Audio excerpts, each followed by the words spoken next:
ទស្សនិកជនទីមេត្រីក្នុងកម្មវិធីផ្សាយជាភាសាខ្មែរនៃស្ថានីយ៍ទូរទស្សន៍តែនេះពេលនេះរួមមានខ្លឹមសារសំខាន់ៗដូចតទៅ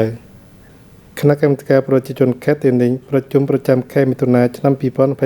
2025ជំហានរីកចម្រើនយ៉ាងធំក្នុងការថែទាំសុខភាពកាយសម្បទារបស់កុមារទីនេះវិនិច្ឆ័យជាច្រើនករណីរត់ពន្ធនិងទំនិញคล้ายៗឥឡូវនេះសូមគោរពអញ្ជើញបងប្អូនជនជាតិនិងប្រិយមិត្តតាមដានកម្មវិធី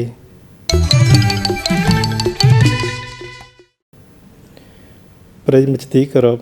ប្រសិទ្ធថ្ងៃទី11ខែមិថុនាលោកងៀងហុងឋានប្រធានស្ដីទីគណៈកម្មាធិការប្រជាជនខេត្តធ្វើជាអធិបតីកិច្ចប្រជុំប្រចាំខែមិថុនាឆ្នាំ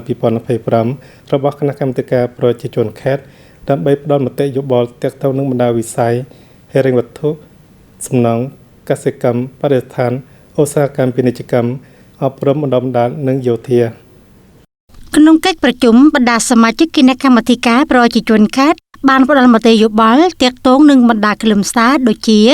បណ្ដាសេចក្តីព្រាងសេចក្តីសម្រេចចិត្តអំពីការកែសម្រួលបំពេញបន្ថែមការវិនិយោគសាធារណៈរយៈពេលមធ្យមពីប្រភពថវិកាមូលដ្ឋានសម្រាប់ដំណាក់កាលឆ្នាំ2021-2025អំពីការកែសម្រួលបំពេញបន្ថែមការវិនិយោគសាធារណៈឆ្នាំ2025ពីប្រភពថវិកាមូលដ្ឋានគម្រោងការពារនិងអភិវឌ្ឍព្រៃឈើគួបផ្សំជាមួយនឹងការអភិវឌ្ឍទេសចរណ៍អេកូឡូស៊ីនៃកោះញៀមបឹងទឹកយោទៀងអំពីគម្រោងដកហូតដីដើម្បីអភិវឌ្ឍសេដ្ឋកិច្ចសង្គមដើម្បីផលប្រយោជន៍ជាតិនិងសាធារណៈនៅក្នុងភូមិសាស្ត្រខេត្តតេនិញឆ្នាំ2025លើកទី3គម្រោងត្រូវបានអនុញ្ញាតឲ្យផ្លាស់ប្តូរគោលបំណងប្រើប្រាស់ដីដំស្រូវដីព្រៃពិសេសដីព្រៃការពារដីព្រៃផលិតទៅគោលបំណងផ្សេងទៀតនៅលើភូមិសាស្ត្រខេត្តតេនិញឆ្នាំ2025លើកទី2សេចក្តីព្រាងសេចក្តីសម្រេចការប្រមូលនិងដឹកជញ្ជូនសំណង់សំណល់រឹងដីល្បាប់សំណល់អំពីប្រព័ន្ធរំដោះទឹកនិងសំណល់ផុកពីប្រព័ន្ធលូបង្ហូរទឹកនៅលើភូមិសាស្ត្រខេត្តតេនិញរបាយការណ៍សំណើស្រាវជ្រាវវិនិយោគគម្រោងផ្លូវល្បឿនលឿនយ៉ាយ៉ូទីក្រុងហូជីមិញរបាយការណ៍សំណើស្រាវជ្រាវវិនិយោគគម្រោងផ្លូវល្បឿនលឿនយ៉ាយ៉ូក្រុងតេនិញសាម៉ាតកំណត់ផ្លូវយ៉ាយ៉ូក្រុងតេនិញក្រៅពីនេះបណ្ដាសមាជិកគណៈកម្មាធិការប្រជាជនខេត្តក៏បានផ្ដល់មតិយោបល់កំណត់អំពីការបង្រៀនគួរនិងរៀនគួរលើភូមិសាស្ត្រខេត្តតេនិញតម្លៃឈ្នួលផ្ទះស្នាក់នៅរបស់សិស្សនៅអន្តេវាសិកដ្ឋាននៃវិទ្យាល័យវាងលេខាថ្លែងមតិចង្អុលក្នុងកិច្ចប្រជុំប្រធានស្ដីទីគណៈកម្មាធិការប្រជាជនខេត្តលោកងៀងហុងឋានបានសង្កត់ធ្ងន់ថាបណ្ដាមន្ទីរស្ថាប័នមានពាក់ព័ន្ធត្រូវបន្តស្រាវជ្រាវសម្រាប់ខ្លឹមសារនៃបណ្ដាសេចក្តីព្រាងដើម្បីដាក់ជូនក្រុមប្រឹក្សាប្រជាជនខេត្តឆាប់ចេញសេចក្តីសម្រេចចិត្តរួមចំណែកជំរុញអភិវឌ្ឍសេដ្ឋកិច្ចសង្គមរបស់ខេត្តប្រិយមិត្តទីគោរពនៅព្រឹកថ្ងៃទី11ខែមិថុនាក្រុមតំណាងក្រុមប្រឹក្សាប្រជាជនខេត្តនិងស្រុកមានពេលជួបសំណេះសំណាលជាមួយអ្នកបោះឆ្នោតនៅទីរួមស្រុកទាំងបៀងមុនសម័យប្រជុំក្រុមប្រឹក្សាប្រជាជនទាំងពីរថ្នាក់ខាងមុខក្នុងពេលជំនួបអ្នកបោះឆ្នោតឆ្លុះបញ្ចាំងអំពីស្ថានភាពកង្វះប្រភពទឹកស្អាតអូសបន្លាយពេលយូរដែលប៉ះពាល់ផ្ទាល់ដល់ជីវភាពប្រចាំថ្ងៃរបស់ប្រជាជនអ្នកបោះឆ្នោតមានបំណងចង់ឲ្យអាជ្ញាធរគ្រប់លំដាប់ថ្នាក់ជប់មានដំណោះស្រាយដើម្បីវិនិយោគនិងសម្រេចប្រព័ន្ធផ្គត់ផ្គង់ទឹកស្អាតសម្រាប់តំបន់ទីរួមស្រុកក្រៅពីនេះជាច្រើនគ្រួសារនៅមណ្ឌលលេខ6បានសម្ដែងការព្រួយបារម្ភចំពោះស្ថានភាពទឹកលិចនៅតែកើតឡើងក្នុងរាល់រដូវភ្លៀងជាច្រើនឆ្នាំកន្លងទោះបីជាមានការឆ្លុះបញ្ចាំងក៏ដោយក៏បញ្ហានេះនៅតែមិនទាន់ត្រូវបានដោះស្រាយដាច់ស្រេចបង្កការលំបាកដល់សកម្មភាពធ្វើដំណើរទៅមកនិងបង្កប់ហានិភ័យអសុវត្ថិភាព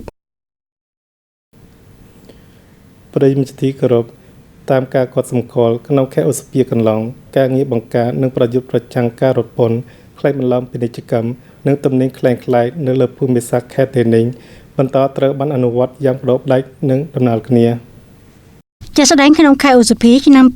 2025បណ្ដាកម្លាំងសមត្ថកិច្ចលើភូមិសាស្ត្រខេត្តតេនិញបានដំណើរគ្នាដំណើរនៅបណ្ដាវិធានការត្រួតពិនិត្យនិងគ្រប់គ្រងទីផ្សារជំរុញផ្សព្វផ្សាយច្បាប់និងចលនាដល់ប្រជាពលរដ្ឋជាពិសេសគឺប្រជាជនរស់នៅតំបន់ព្រំដែនមិនចូលរួមតដៃឲ្យសកម្មភាពរត់ពន្ធក្លែងបន្លំពាណិជ្ជកម្មនិងប្រើប្រាស់ទំនិញក្លែងក្លាយឬទំនិញគ្មានប្រភពដើមជាស្ដែងកម្លាំងសមត្ថកិច្ចនិងគណៈដឹកនាំលេខ389នៃបណ្ដាស្រុកទីរួមខេត្តក្រុងបានរកឃើញនិងចាប់ខ្លួន42ករណីលើ44ជនល្មើស បើធៀបទៅនឹងខែមុនកើនឡើង4ករណីនិង6មុខសញ្ញាដោះស្រាយរដ្ឋបាលខេត្តទាំងមូលបានដោះស្រាយ38ករណីជាមួយនឹងទឹកប្រាក់សរុប 2000 លានដុល្លារកើនឡើងជាង 59% បើធៀបនឹងខែមុនក្រៅពីនេះបណ្ដាកម្លាំងសមត្ថកិច្ចបានចាប់ជាប់ទោស3ករណីជាមួយនឹង3មុខសញ្ញាពាក់ព័ន្ធនឹងការរត់ពន្ធនិងកលែងបណ្ដាពាណិជ្ជកម្មកើនឡើង2ករណីបើធៀបនឹងខែមុនដោយសារតែការសហការយ៉ាងជិតស្និទ្ធរវាងកម្លាំងសមត្ថកិច្ចនិងអាជ្ញាធរគ្រប់លំដាប់ថ្នាក់ចំនួនករណីដែលបានរកឃើញនិងចាប់ខ្លួននិងដោះស្រាយមានច្រើនជាងមុនដែលបង្ហាញឲ្យឃើញថាពីប្រសិទ្ធភាពច្បាស់លាស់ក្នុងការត្រួតពិនិត្យទីផ្សារជាពិសេសនៅបណ្ដាតំបន់សំខាន់ៗនិងតំបន់ព្រំដែនប្រិយមិត្តទីគោរពវិស័យសុខាភិបាលខេត្តទីនេះបានឲ្យដឹងថាក្នុងរយៈពេល5ខែដើមឆ្នាំ2025ខេត្តទាំងមូលបានរៀបចំការពិនិត្យនិងព្យាបាលជំងឺជូនប្រជាពលរដ្ឋជាង 152,000 លើកនាក់កើនឡើងជិត 11% បើធៀបនឹងរយៈពេលដូចគ្នាកាលពីឆ្នាំមុន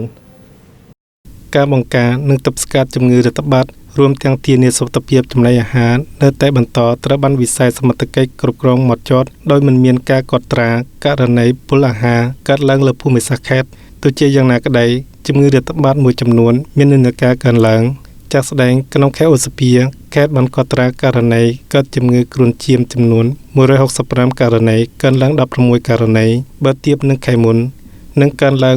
145ករណីបើធៀបនឹងរយៈពេលដូចគ្នាក្នុងឆ្នាំ2024ជំងឺដៃជើងមាត់ក៏បានកត់ត្រា16ករណីថ្មីកើនឡើង29ករណីបើធៀបនឹងខែមុននិងកើនឡើង9ករណីបើធៀបនឹងរយៈពេលដូចគ្នាក្រៅពីនេះមាន169ករណីគ្រុនក្តៅចេញកទួលសង្ស័យជាកញ្ជ្រឹលត្រូវបានរាយការណ៍វិស័យសុខាភិបាលខេត្តទីនេះបានបន្តជំរុញវិធានការឃោសនាតាមដាននិងត្រួតពិនិត្យដើម្បីគ្រប់គ្រងជំងឺឆ្លងប្រកបដោយប្រសិទ្ធភាពនិងការពារសុខភាពប្រជាជនប្រិយមិត្តទីគោរពនៅព្រឹកថ្ងៃទី11ខែមិថុនានៅទីសក្ការៈឡុងតេងភូមិបិណ្ឌកែវគុំឡុងតេងណាំគណៈកម្មាធិការប្រជាជនទីរំខេត្តវ៉ាតេងរួមជាមួយសម្ព័ន្ធយុវជនទីរំខេត្តបានរៀបចំពិធីដាក់បង្ហាញគំរូ Digital គេដំណើរប្រវត្តិសាស្ត្រវប្បធម៌នៅលើភូមិសាស្ត្រអញ្ជើញចូលរួមមានអនុប្រធានមន្ត្រីវប្បធម៌កីឡានិងទេសចរខេត្តលោកវៀងណាំយ៉ាងរួមជាមួយថ្នាក់ដឹកនាំសម្ព័ន្ធយុវជនខេត្តនិងមូលដ្ឋានបណ្ដាទីតាំងដែលត្រូវបានធ្វើ Digital រួមមានទីសក្ការៈឡុងថាន់ដែលត្រូវបានទទួលស្គាល់ថាជាកេរដំណែលប្រវត្តិសាស្ត្រវប្បធម៌ថ្នាក់ជាតិមូលដ្ឋានគណៈកម្មាធិការបក្សស្រុកព្រះវិហារកៅដៃទីសក្ការៈទឿងតៃទីសក្ការៈទឿងដុំនិងភ្នោលោកត្រឹងវឹងធៀងដែលត្រូវបានទទួលស្គាល់ថាជាកេរដំណែលប្រវត្តិសាស្ត្រវប្បធម៌ថ្នាក់ខេត្តតាមរយៈនោះគ្រាន់តែមានទូរស័ព្ទឆ្លាតវៃបញ្ជាប់នឹងអ៊ីនធឺណិតនិងស្កេនកូដ VR ប្រជាពលរដ្ឋអាចដឹងព័ត៌មានអំពីទីតាំងកេរដំណែលប្រវត្តិសាស្ត្រវប្បធម៌នៅលើភូមិសាស្ត្រទីរំខេត្តវត្តថាញ់នៅក្នុងពិធីអនុប្រធានគណៈកម្មាធិការប្រជាជនទីរំខេត្តវត្តថាញ់លោកងឿងដឹកហៅបានឲ្យដឹងថាការធ្វើ Digital បណ្ដាកេរដំណែលប្រវត្តិសាស្ត្រវប្បធម៌ជាមួយនឹងផ្សព្វផ្សាយព័ត៌មានបានលឿនរស់រវើកពង្រីកតួនាទីឈានមុខរបស់យុវវ័យក្នុងការផ្សព្វផ្សាយវប្បធម៌រួមចំណែកអភិរក្សតម្លៃប្រវត្តិសាស្ត្រនិងជំរុញការផ្លាស់ប្តូរ Digital ក្នុងវិស័យវប្បធម៌ទេសចរណ៍ក្នុងឱកាសនេះសម្ព័ន្ធយុវជនទីរំខេត្តវត្តថាញ់ក៏បានប្រគល់អាហារូបករណ៍20ចំណែកដល់សិស្សានុសិស្សដែលមានស្ថានភាពនៅលើភូមិសាស្ត្រប្រិយមិត្តទីគោរពរយៈពេលកន្លងខេត្តទីនេះសម្រេចបានជាច្រើនលទ្ធផលគួរឲ្យកត់សម្គាល់ក្នុងការកែលម្អស្ថានភាពអាហារូបត្ថម្ភនិងថែទាំសុខភាពសម្រាប់កុមារក្នុងខេត្តផ្ដើមពីនោះលើកកម្ពស់សុខភាពកាយសម្បទាឲ្យកុមារបង្ហាញតាមរយៈសូចនាករដែលត្រូវបានកែលម្អយ៉ាងច្បាស់លាស់នេះគឺជាមូលដ្ឋានគ្រឹះដ៏សំខាន់សម្រាប់កសាងចំនួនយុវវ័យទីនេះដែលមានសុខភាពល្អស្វាហាប់ដើម្បីកសាងខេត្តនាពេលអនាគតអត្រាកុមារកង្វះអាហារូបត្ថម្ភប្រភេទកង្កិចនៅក្នុងខេត្តទីនេះក្នុងរយៈពេលប៉ុន្មានឆ្នាំកន្លងកំពុងត្រូវបានកាត់បន្ថយឆ្នាំ2022អត្រាកុមារកង្វះអាហារូបត្ថម្ភគឺ 18.9% ឆ្នាំ2023បានធ្លាក់ចុះនៅតែ 18.5% ឆ្នាំ2024បន្តធ្លាក់ចុះមកនៅ 18.1% ការកែលម្អស្ថានភាពអាហារូបត្ថម្ភសម្រាប់កុមារគឺជាគោលដៅសំខាន់មួយរបស់វិស័យសុខាភិបាលជាពិសេសសម្រាប់ស្ថានភាពអាហារូបត្ថម្ភរបស់កុមារអាយុក្រោម5ឆ្នាំគ ក្នុងរយៈពេលកន្លងមន្ទីរសុខាភិបាលបានរៀបចំកម្មវិធីជាច្រើនដើម្បីកែលម្អអាហារូបត្ថម្ភសម្រាប់កុមារឧទាហរណ៍ដូចជាផ្ដល់វីតាមីន A កម្មវិធីទឹកដោះគោតាមសាលារៀនជំរះព្រូនជាដើមដោយធានាទាំងផ្នែកជំនាញហិរញ្ញវត្ថុអត្រាកុមារកង្វះអាហារូបត្ថម្ភកុមារកង្វះកាន់តែមានភាពប្រសើរឡើងបច្ចុប្បន្នការថែទាំសុខភាពកាយសម្បទាសម្រាប់សិស្សមត្តេយ្យសិក្សានិងបឋមសិក្សានៅលើភូមិសាស្ត្រខេត្តកំពុងត្រូវបានអនុវត្តដំណើរគ្នានិងមានប្រសិទ្ធភាពរួមចំណែកយ៉ាងច្បាស់លាស់ដល់ការកែលម្អរាងកាយរបស់សិស្សមាន 88.5% បណ្ដាសាលាមត្តេយ្យសិក្សាបានរៀបចំថ្នាក់រៀនអន្តេវិសិកដែលបង្កលក្ខណៈអំណោយផលសម្រាប់រៀបចំអាហារូបត្ថម្ភនិងការតាមដានសុខភាពតាមការកំណត់បណ្ដាសាលាមត្តេយ្យសិក្សាប្រើប្រាស់កម្មវិធីរបបអាហារថ្លឹងទម្ងន់តាមការកំណត់ពិនិត្យសុខភាពពី1ទៅ2ដងក្នុងមួយឆ្នាំនិងតាមដានដោយឡែកនៅកុមារកង្វះអាហារូបត្ថម្ភនិងធាត់បានអនុវត្តកម្មវិធីទឹកដោះគោតាមសាលារៀនអស់រយៈពេល4ឆ្នាំហើយនេះគឺជាលក្ខណៈមួយដែលនាំឲ្យមានការផ្លាស់ប្ដូរជាវិជ្ជមានលើស្ថានភាពរាងកាយនិងការលូតលាស់របស់បងប្អូនដែលបានចូលរួមកម្មវិធីទឹកដោះគោតាមសាលារៀនកាលពី4ឆ្នាំមុនឥឡូវនេះបានចាប់ផ្ដើមចូលរៀនសាលាបឋមសិក្សាស្ថានភាពរាងកាយរបស់បងប្អូនអត្រាកង្វះខាតអាហារូបត្ថម្ភប្រភេទកង្វះបានកែលម្អយ៉ាងច្បាស់លាស់ឆ្នាំ2020អត្រាការចាក់វ៉ាក់សាំងគ្រប់គ្រាន់សម្រាប់កុមារអាយុក្រោម1ឆ្នាំនៅលើភូមិសាស្ត្រខេត្តបានសម្រេចលើ 95% ពីឆ្នាំ2021ដល់ឆ្នាំ2023ដោយសារតែផលប៉ះពាល់ពីជំងឺ COVID-19 ប្រភពផ្គត់ផ្គង់វ៉ាក់សាំងមិនគ្រប់គ្រាន់បណ្ដាលឲ្យអត្រាការចាក់វ៉ាក់សាំងមិនបានសម្រេចដែលបានរំពឹងទុកដល់ឆ្នាំ2024ការចាក់វ៉ាក់សាំងត្រូវបានគណៈកម្មាធិការប្រជាជនខេត្តនិងមន្ទីរសុខាភិបាលចង្អុលណែនាំយ៉ាងផ្ដួលផ្ដាច់ហើយអត្រាការចាក់វ៉ាក់សាំងកុមារទូទាំងខេត្តតេនិញបានសម្រេច 97.6% ដែលអត្រានេះខ្ពស់ជាងអត្រារួមទូទាំងប្រទេសទន្ទឹមនឹងនោះខេត្តតេនិញបានខិតខំប្រឹងប្រែងគ្របដណ្ដប់លើការធានារ៉ាប់រងសុខភាពដោយចាត់ទុកនេះជាដំណោះស្រាយដ៏សំខាន់មួយក្នុងការការពារថែទាំសុខភាពកុមារគិតត្រឹមខែឧសភាឆ្នាំ2025អត្រាសិស្សសាលាទូទៅ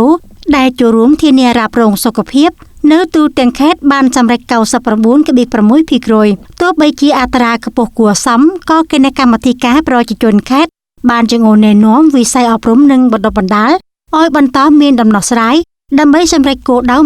100% នៃសិស្សានុសិស្សទាំងអស់ដែលមានធានារ៉ាប់រងសុខភាពមន្ទីរអប់រំនិងបណ្ដុះបណ្ដាលបានបន្តដំណោះស្រាយផ្សព្វផ្សាយព័ត៌មាន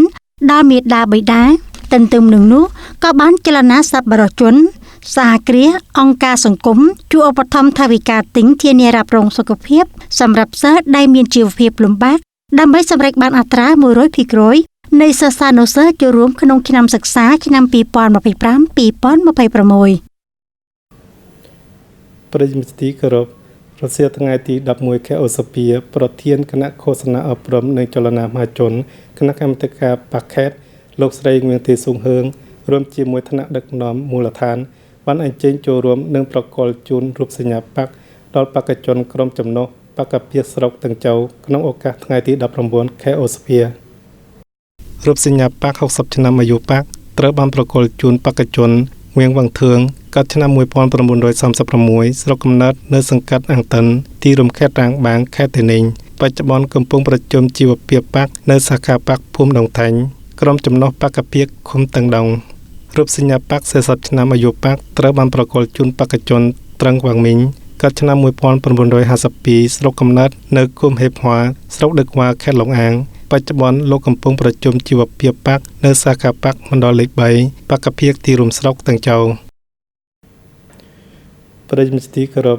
វរស្នេហ៍ឯកត្រឹងវាងយ៉ាងលេខាបកប្រធានគណៈកម្មាធិការបកកងពលធំលេខ5ទើបតែបានអញ្ជើញចូលរួមនឹងថ្លែងសន្ទរកថាដឹកនាំមហាសន្និបាតបកភិកការិយាល័យនយោបាយអាណត្តិ2025-2030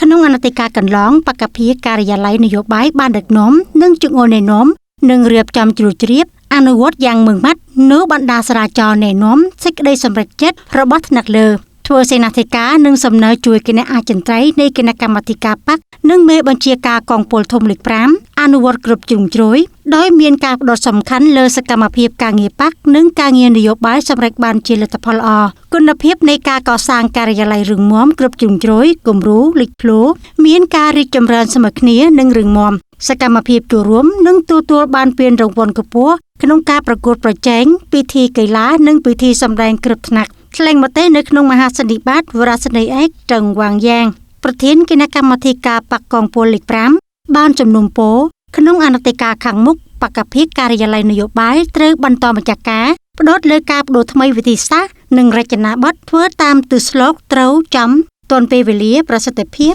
អនុវត្តបានល្អកំណែតម្រង់រដ្ឋបាលយោធានិងការផ្លាស់ប្ដូរ Digital ជ្រួលជ្រាបជាក់ស្ដែងនៅបណ្ដាគោលការណ៍និងដំណោះស្រាយអនុវត្តសេចក្តីសម្រេចចិត្តរបស់ថ្នាក់លើស្របតាមលក្ខណៈអង្គភាពគណៈប្រតិបត្តិអាណត្តិថ្មីរួមមាន5សមាមិត្តហើយមានសមាមិត្ត13រូបចូលរួមមហាសន្និបាតបកភិកកងពលលេខ5លើកទី13ប្រិយមិត្តទីគោរពរសៀលថ្ងៃទី11ខែមិថុនាអគ្គលេខាបកលោកតូឡាំបានដឹកនាំកិច្ចប្រជុំការងារជាមួយគណៈឃោសនាអប់រំនិងចលនាមហាជនមជ្ឈុំអំពីស្ថានភាពអនុវត្តភារកិច្ចចាប់តាំងពីការបង្រួបបង្រួមរហូតមកដល់ពេលនេះចាប់ពីដើមអាណត្តិមហាសន្និបាតលើកទី13ជាពិសេសបន្ទាប់ពីការបង្រួបបង្រួមគណៈឃោសនាអប់រំនិងចលនាមហាជនមជ្ឈុំជាមួយមូលដ្ឋានបានសម្រេចល្អភារកិច្ចដែលគណៈប្រតិបត្តិមជ្ឈុំការិយាល័យនយោបាយគណៈលេខាប្រគល់លទ្ធផលជោគជ័យបំផុតត្រូវបានបង្ហាញយ៉ាងច្បាស់លើរណសិរ្សស្ទិអារម្មណ៍ព័ត៌មានឃោសនាថ្លែងមតិសន្និដ្ឋានកិច្ចប្រជុំអគ្គលេខាបកលោកតូឡាំបានស្គាល់ធ្ងន់ថាដើម្បីបន្តពង្រីកតួនាទីនៃការងារឃោសនាអប់រំដើរមុនបើកផ្លូវដើររួមនឹងការអនុវត្តនិងការងារចលនាមហាជនជាការទទួលខុសត្រូវរបស់ប្រព័ន្ធនយោបាយគណៈឃោសនាអប់រំនិងចលនាមហាជនមជ្ឈុំនិយាយដោយឡែកនិងវិស័យឃោសនាអប់រំនិងចលនាមហាជនទូទាំងប្រទេសនិយាយជារួមត្រូវផ្ដោតលើការអនុវត្តភារកិច្ចយុទ្ធសាស្ត្រនិងជាប្រចាំនេះគឺបន្តអនុវត្តប្រកបដោយប្រសិទ្ធភាពនៅភារកិច្ចទាំង10អំពីការងារឃោសនាអប់រំនិងចលនាមហាជនជាពិសេសយកចិត្តទុកដាក់ចំពោះការស្រាវជ្រាវផ្លាស់ប្ដូរថ្មីការគិតការយល់ដឹងវិធានការនិងវិធីសាស្ត្រការងារដើម្បីអនុវត្តការផ្លាស់ប្ដូរយុទ្ធសាស្ត្រពីប្រពៃណីទៅជាទំនើបជួរកម្មភិបាលឃោសនាអប់រំនិងចលនាមហាជនត្រូវតែសាមគ្គីច្នៃប្រឌិតអស់ពីកម្លាំងកាយចិត្តសម្រាប់មាតុភូមិបម្រើប្រជាជនមានចន្ទះនយោបាយរឹងមាំសិលធម៌បរិសុទ្ធតែងតែបែរទៅរកមូលដ្ឋានច្បាមជាប់ចាក់ស្ដែងនិងផ្សារភ្ជាប់យ៉ាងជិតស្និទ្ធជាមួយប្រជាជនធ្វើការងារជាគំរូតែងតែអភិវឌ្ឍជំនាញគំនិតជំនាញនិយាយជំនាញសរសេរសមត្ថភាពគៀកចិត្តនិងប្រើប្រាស់បច្ចេកវិទ្យាតែងតែយកស្ទះអារម្មណ៍ហូជីមីញនិងបណ្ដាតម្លៃស្នួលរបស់បកធ្វើជាមូលដ្ឋានដើម្បីឃោសនាបញ្ចុះបញ្ចូលនិងចលនាមហាជនឲ្យជឿជាក់យល់ព្រមនិងគោរពនៅគោលការណ៍និងសេចក្តីសម្រេចរបស់បកនិងការដឹកនាំណែនាំរបស់ស្ថាប័នរដ្ឋគ្រប់ជាន់ថ្នាក់